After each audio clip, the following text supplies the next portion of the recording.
Leadership has long been a subject of fascination and study, with scholars and practitioners alike pondering the age-old question: are great leaders born with innate qualities, or are they made through learning and experience? In this lecture, we'll explore the perspectives of renowned leadership theorist John Adair on this topic, as well as his theories on action-centered leadership.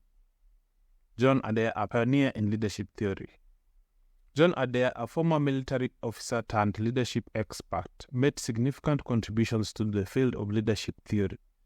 Unlike earlier scholars who focused on identifying the inherent traits of great leaders, Adair shifted the focus to the actions and behaviors that contribute to effective leadership.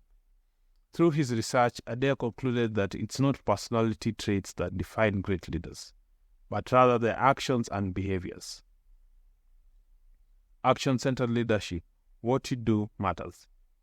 Adair introduced the concept of action-centered leadership, which emphasizes three key areas that leaders must attend to: the task, the team, and the individual. According to Adair, effective leadership is about achieving a balance between these three elements to ensure organizational success. The three areas of action-centered leadership. Number 1, task.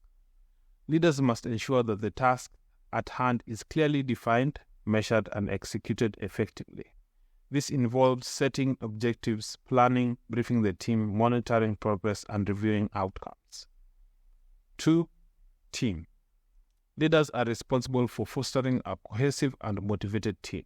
This includes team building activities, ensuring open communication, resolving conflicts, and providing support and encouragement to team members. 3, individual. Leaders must also attend to the needs and development of individual team members. This involves setting goals for individuals, providing feedback and coaching, recognizing achievements, and addressing any concerns or issues. The 5 stages of action. Adair further elaborated on his action-centered leadership theory by outlining 5 stages that leaders must navigate in the pursuit of organizational goals. Number 1, setting objectives. Leaders must clearly define the objectives of the task and ensure that all team members understand and align with these objectives. 2, planning.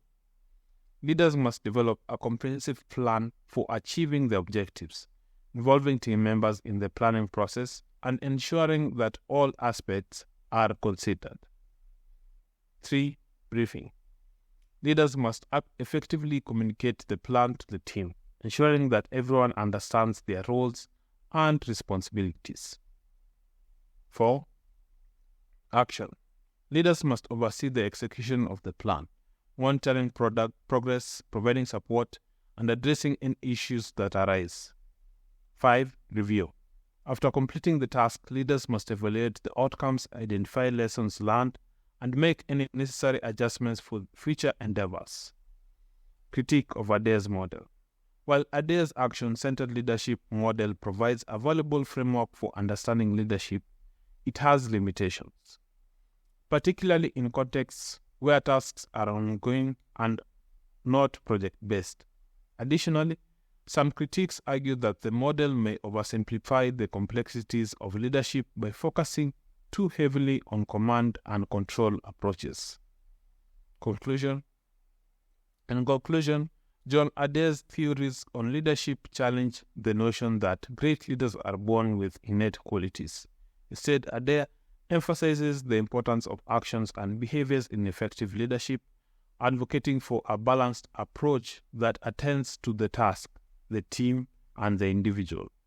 While his action-centered leadership model provides a useful framework, it's essential to recognize its limitations and consider alternative perspectives in the study and practice of leadership.